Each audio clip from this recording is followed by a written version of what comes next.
Be'ezrat Hashem, nous allons commencer ce mois de Kislev, qui est le mois des miracles, le mois de la lumière, et on va voir la puissance qui est dans ce mois pour qu'on puisse, Be'ezrat Hashem, faire aboutir ce processus qui a commencé déjà depuis plus d'1 an pour aboutir justement à cette délivrance totale avec le Beth Amikdash. Surtout que ce mois, comme le dit le livre Béni Issachar, dont l'auteur est Rav Tzvi Elimelech de Dinov, que fait partie des mois de l'inauguration du temple. Et d'ailleurs, la réinauguration à l'époque des Hashmonaïm s'est faite à Hanouka. Et on va voir que il n'y a jamais de hasard, c'est que le temps, chaque période de temps a un pouvoir particulier. Et alors, expliquer cela et expliquer comment la bonne lumière qui va se dévoiler va enfin détruire tous ceux qui nous font du mal et qui, eux, leur conduite, donnent la force à nos ennemis. C'est ce qu'on va essayer de voir ensemble. Alors déjà, savoir comment les mois, quelles sont leurs forces et comment on le connaît, comment nous pouvons le découvrir. Les mois hébraïques, bien sûr, sont des lunes entières. Et il faut savoir que chacune, le temps est une création de Hachem, de Dieu, et dans lequel il a mis une âme dans le temps. Oui, le temps a aussi une âme. J'ai eu l'occasion déjà de vous le dire que, par exemple, dans les 7 jours de la semaine, le Shabbat, c'est l'âme de la semaine, et que c'est pour ça que j'avais eu l'occasion déjà de vous dire que dans le temps, dans les jours, le jour d'avant c'est à droite, le jour d'après c'est à gauche. Abraham qui a rejeté ce qui est bon, mauvais à droite, et donc on choisit le vendredi pour fêter leur jour, et Yitzhak qui sur la gauche, ce qu'il rejette, qui n'est pas bon, a choisi, ceux qui ont pris ce côté-là ont choisi le dimanche. En tous les cas, dans les mois également, il y a une âme, et on va l'expliquer comment ça fonctionne. Alors, déjà, les années sont partagées en 2 parties, 6 mois de Tishré à Adar, et 6 mois de Nissan à Elul, et correspondent aux Sfirot, aux sphères qui correspondent au corps. Alors, Tishré, bien sûr, correspond à côté droit le Chesed, Heshvan, la Gvura, et Kislev, la Tiferet, la splendeur, oui. Et bien sûr, Tevet ou Shvat, c'est Netzach Ve'od, Adar, le Yesod. Pareil avec Nissan, juste que l'année est un couple. Les mois d'hiver sont des mois masculins, les mois d'été, des mois de Nissan jusqu'à Elul sont des mois féminins. Mais il y a autre chose qu'il faut savoir, qui va nous aider à mieux comprendre quel est le message qu'on a dans ce mois particulier, qui est le mois qui se lève. Il faut savoir que le nom de Dieu, le Yud, le He, le Vav et le He. C'est les 4 noms du nom de Dieu. Je répète, Yud, ensuite un He, ensuite le Vav et le He. Ces 4 lettres-là ont 12 manières de disposer les lettres. Absolument. Normalement, lorsqu'on a 4 lettres, on a 24 combinaisons. Simplement, quand dans ces 4 lettres, il y a 2 lettres qui sont identiques, ça diminue et on n'a que 12 combinaisons de manière à placer ces lettres. Et sachez que ce qui correspond au mois de Kislev, c'est la combinaison suivante, le Vav, le Yud, le He et le He.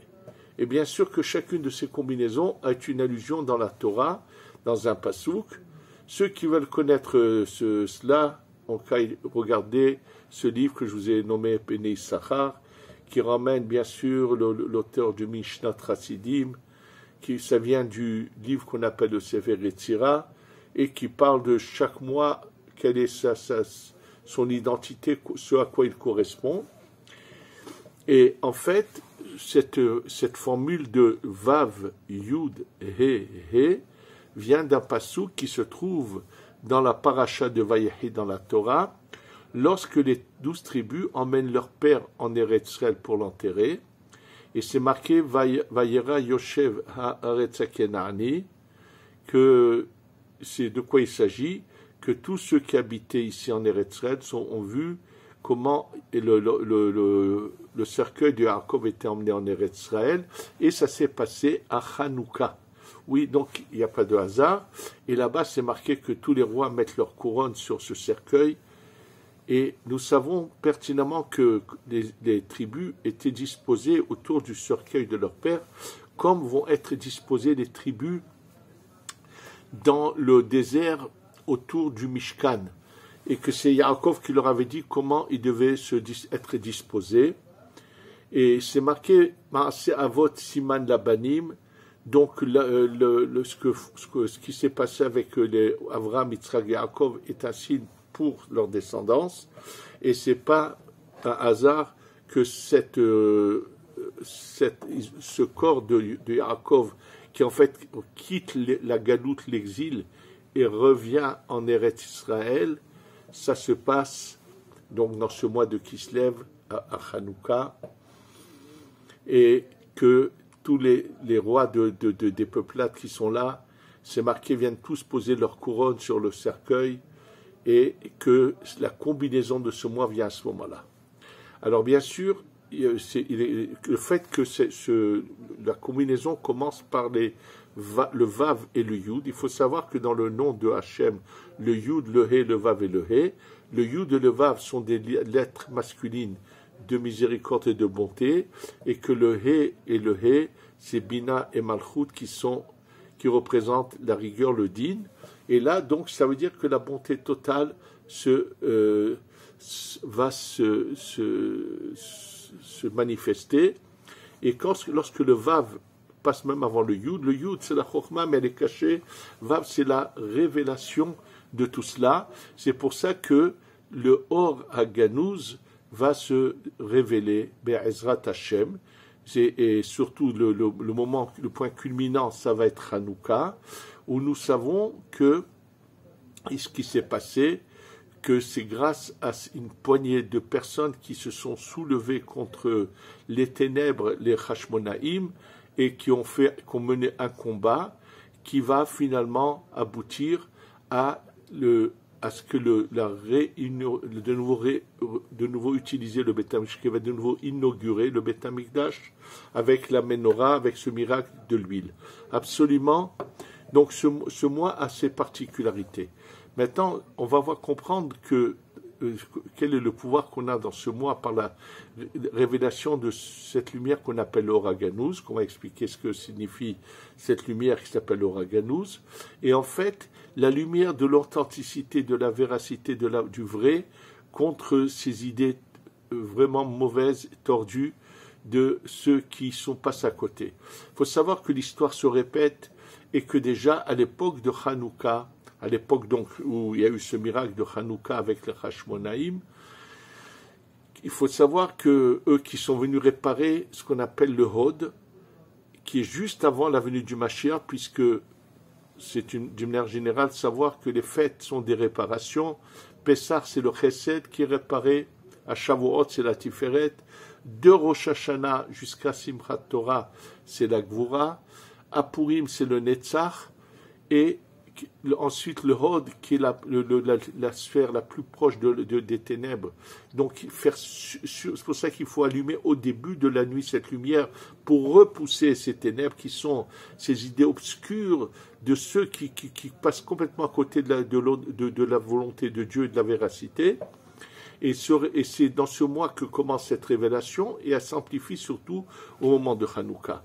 Et il faut savoir ce qui s'est passé à Hanouka, et comment des fois les gens donnent de la force au mal, et c'est eux qui retardent malheureusement cette lumière qui va nous délivrer puisse se révéler complètement. Comment ils donnent de la force, je vais vous dire tout de suite. Pour comprendre comment des fois de chez nous, parmi ceux qui sont parmi nous, ce Erev Rav peut donner de la force.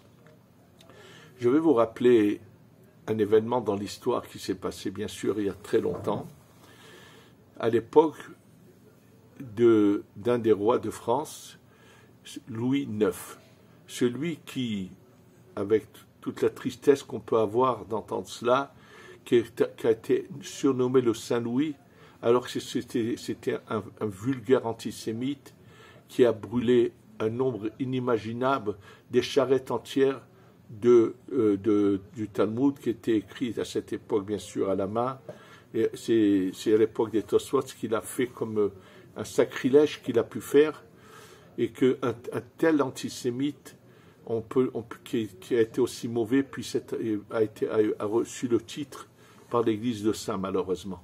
Alors sachez qu'il y a un livre qui s'appelle le Sha'arei Teshuvah, qui est un des rabbinim d'Espagne, qui à la suite de cet événement de ce qu'avait fait donc ce Louis IX, a écrit un livre sur le repentir.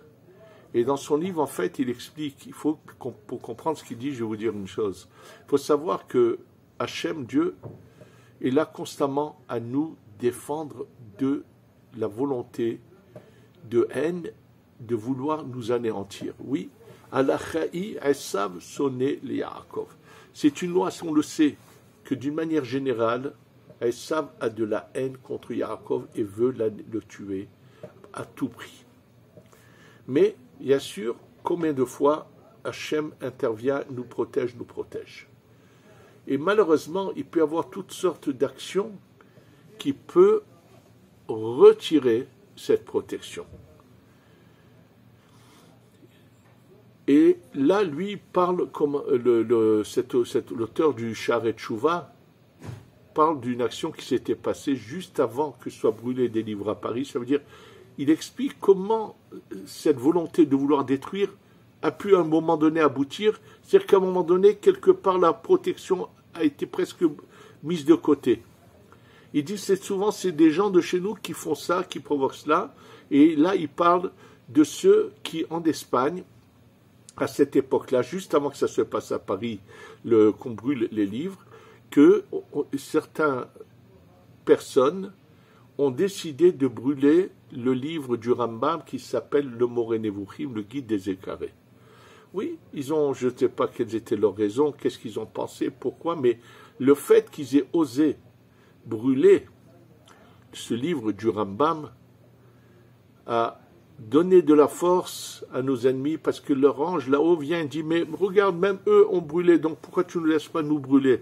C'est-à-dire qu'ils peuvent donner, la volonté est constante du côté mauvais de vouloir faire du mal. Mais comment, malheureusement, on peut leur donner cette force que tout d'un coup, cette protection se retire pour un moment. Il faut savoir que c'est pour ça qu'il a écrit ce livre entier. Il le dit, c'est pour justement se remettre en question sur cette erreur qui a été faite d'avoir brûlé le Moreh Nevuchim. Il faut le savoir que c'est pas qu'à ce moment-là, il y a eu d'autres personnages dans l'histoire et tout récente, il y a pas beaucoup de temps, de siècles, qui ont de nouveau osé parler contre ce livre.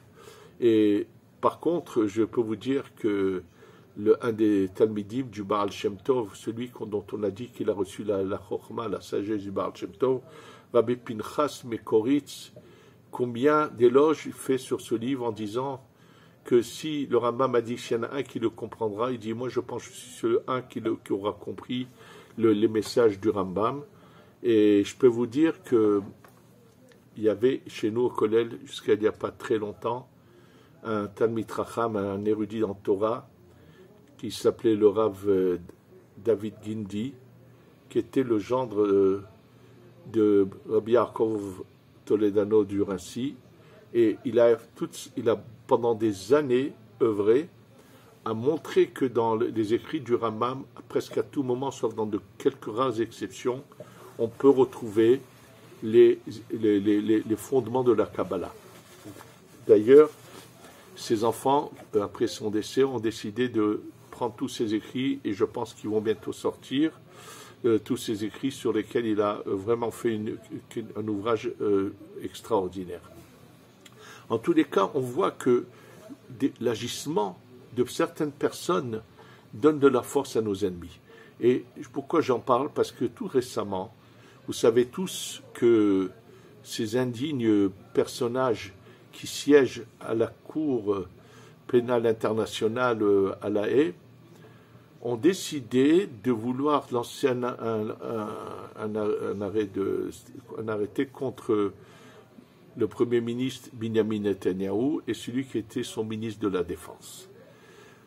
Ils viennent oser des gens qui se défendent des pires assassins, les accusés de crimes contre l'humanité.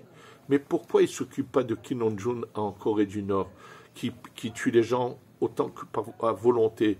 Pourquoi ils ne lancent pas contre Khamenei en Iran, qui ont des prisons où on a tué des innocents en quantité parce qu'ils ne pensent pas comme eux? Pourquoi ils ne s'occupent pas de Poutine? Pourquoi ils ne s'occupent pas de tous ceux qui sont des assassins dans le monde? Ils ont de nouveau montré leur vrai visage antisémite. Mais il faut le savoir, ils savent constamment qu'ils aient cette volonté, elle existe. Mais malheureusement, qui peut des fois leur donner la possibilité d'agir comme ils le font? C'est que juste avant, il n'y a pas de hasard, ça s'est passé 2 ou 3 jours avant, cette décision qui a été prise et annoncée. Malheureusement, des gens de la vermine qui sont le Erev Rav, ces gens qu'on appelle la gauche en Israël, 3 voyous parmi ces gens-là, dont un qui était dans l'armée, ont été attrapés, ont tiré des grenades pour d'éclairage, mais dangereuses quand même, sur la maison du Premier ministre. Ça veut dire qu'il y a des gens ici qui ont une haine profonde contre leur peuple, ils ne peuvent pas supporter tous ceux qui n'ont pas leurs idées tordues comme ils les ont. Et ça ressemble tout à fait à l'histoire de Hanouka, puisqu'il ne faut pas oublier qu'à l'époque de ce qu'on appelle les Hashmonaïm, ceux qui vont se soulever contre les Grecs et se battre, il faut savoir qu'ils ont affaire surtout à un combat, pas seulement contre les Grecs, mais d'une grande partie de la population qu'on appelle les Mityavnim, ceux qui sont les sympathisants des Grecs, oui, des gens qui pensent comme le pensait ce pauvre malheureux Shimon Peres, qui voyait un futur Moyen-Orient avec la cohabitation avec ces bâtards de Palestiniens. Oui, d'ailleurs, il y a une école ici à Jérusalem qui est faite par ce genre de personnages où on mélange des enfants des 2 communautés. Ça, c'était les idées vraiment tordues qu'avaient pas seulement Shimon Peres, mais qu'ont malheureusement ces gens qui ont eu le culot de se battre contre les faits qu'à Tel Aviv, on ait voulu faire un office dans les rues de Tel Aviv à Kippour. Et encore, de nouveau cette année, ils ont voulu s'opposer. Il a fallu que les tribunaux les repoussent et leur disent d'arrêter d'empêcher qu'en Israël, dans la rue, on ne puisse pas faire un office à Kippour. Ça veut dire que malheureusement, cette idéologie tordue et fausse, c'est cette lumière de Hanouka, cette lumière qui se révèle, qui la repousse. C'est ce qui est marqué que le galout de Yavan est comparé au rocher, aux ténèbres, et il y a une lumière qui vient et qui repousse là. Alors, comprendre qu'est-ce que c'est cette lumière, bien sûr, qui va jaillir en particularité à Hanouka, mais qui commence à se révéler pendant tout ce mois, et comprendre d'où elle vient cette lumière. Alors, pour comprendre, et c'est pas par hasard que c'est dans ce mois que ça se révèle, je vous ai dit par rapport à la combinaison des lettres du nom de Dieu, et la Tiferet, qui est la mispira de la splendeur du côté masculin, ce qui représente Yaakov, qui finalement combat Esav, et qui reprend la force, et comme je vous ai dit, le symbole de Yaakov qui est enterré, qui revient avec ses enfants, c'est le symbole du retour. Ça veut dire que dans ce mois, on a en puissance un potentiel fabuleux de voir descendre le 3e temple et de l'inaugurer et de faire briller ces lumières de la Ménorah dans le 3e temple. Alors, qu'est-ce que c'est cette lumière dont je vous ai dit qui est le Or HaGanuz? Il faut savoir que dans le début de la paracha de Bereshit, lorsqu'on nous parle de la première lumière que Hachem a créée, c'est marqué « Vayar Elohim et Taor Kito, vayavde Elohim ben Naor ben Achosher ». Dieu a vu que la lumière était bonne et Dieu a séparé entre la lumière et les ténèbres. Et là, Rashi, bien sûr, qui en général explique le texte, dit impossible d'expliquer les mots de ce texte sans utiliser le côté caché des choses, puisque la lumière doit être séparée des ténèbres, parce que s'il y a de la lumière, il n'y a pas de ténèbres. Donc, que veut dire Dieu a vu que cette lumière était bonne, il la sépare. En fait, il dit, il ramène que les paroles de la Gemara, qu'il y avait une lumière extraordinaire, merveilleuse, que l'homme pouvait voir comme c'est une lumière infrarouge, où on peut voir ce qui se passe autour du monde, une lumière divine puissante, et bien sûr, cette lumière est tellement belle que Hachem ne veut pas que ceux qui vont être appelés des Rechaim, ceux qui vont mal agir, puissent l'utiliser. Et donc, il la garde, il l'a cachée, cette lumière. Alors, cette lumière, combien de temps elle a servi Adam Arishon? Bien qu'il ait fauté le vendredi, il ne l'a pas perdu. Donc, Adam Arishon est né aux premières lueurs, c'est-à-dire il est créé aux premières lueurs du vendredi, qui est un temps, bien sûr, qu'on ne peut pas comparer aux nôtres, mais c'est une image pour nous. Et par rapport à nous, il en a joui donc les 24 heures, les 12 heures du jour du vendredi, plus les 24 heures de Shabbat, ce qui fait 36 heures. Et cette lumière a disparu à la fin du Shabbat. Et à ce moment-là, il a eu peur, Adam Arishon. Hachem a fait que des silex, des gringoles, fassent sortir des étincelles de feu. Et le premier feu qui a été créé, le Motsai Shabbat, c'est la raison pour laquelle nous faisons une bénédiction sur le feu, le Motsai Shabbat. Maintenant, cette lumière a été cachée, elle a duré 36 heures, elle est cachée dans plusieurs endroits. Elle est cachée dans les 36 lumières de Hanouka, étant donné qu'à Hanouka, nous avons 8 jours. Premier jour, on allume une lumière, on ne parle pas du shamash. Premier jour, 1, plus 2, plus 3, plus 4, plus 5, plus 6, plus 7, plus 8. On arrive à 36. Donc, à Hanouka, c'est bien d'allumer dès le début de la nuit. Attention, faire très attention avant que les 3 étoiles sortent, dès que le jour se couche, il faut allumer. Et ensuite, rester à côté au moins une demi-heure de ces lumières, de les contempler, d'étudier à côté. Il y avait des grandes tzadikim qui, à travers ces lumières, voyaient ce qui allait se passer, parce que c'est le Oraganous qui se révèle. Cette lumière se trouve au fond de chacun de nous. C'est la Neshama que nous avons en nous, qui est la Torah, puisque cette lumière a été cachée dans les 36 volumes du Talmud Babli, qui a 36 Masertot. Oui, je vous dis tout ça, vous le trouverez dans le Ministère qui est au Nérod de Shabbat, il y a un peu de cette lumière qui se révèle, et c'est cette lumière qui a le pouvoir de se révéler, nous pouvons l'aider à se révéler, elle vient pour repousser le ténèbre de ces gens qui ont des idées vraiment tordues, opposées à la Torah, qui ont de la haine contre leur Premier ministre. Je parle de tous ceux de la gauche qui, malheureusement, donnent de la force à nos ennemis, qui, de toutes les façons, sont constamment animés par l'envie d'assassiner. Et on l'a vu juste récemment, malheureusement, avec ces envoyés de ce régime bâtard et de gens, d'une méchanceté sans pareil, d'assassins d'Iran, qui a réussi à donner de l'argent à des gens qui ont malheureusement tué ce pauvre malheureux Rav Kagan qui était à Abu Dhabi, l'envoyé de Chabad qui se trouvait à Abu Dhabi, qui a été lâchement assassiné juste parce qu'il est juif. Alors ça vient fermer le bec à tous ceux qui veulent, entre guillemets, donner des justificatifs à l'Iran.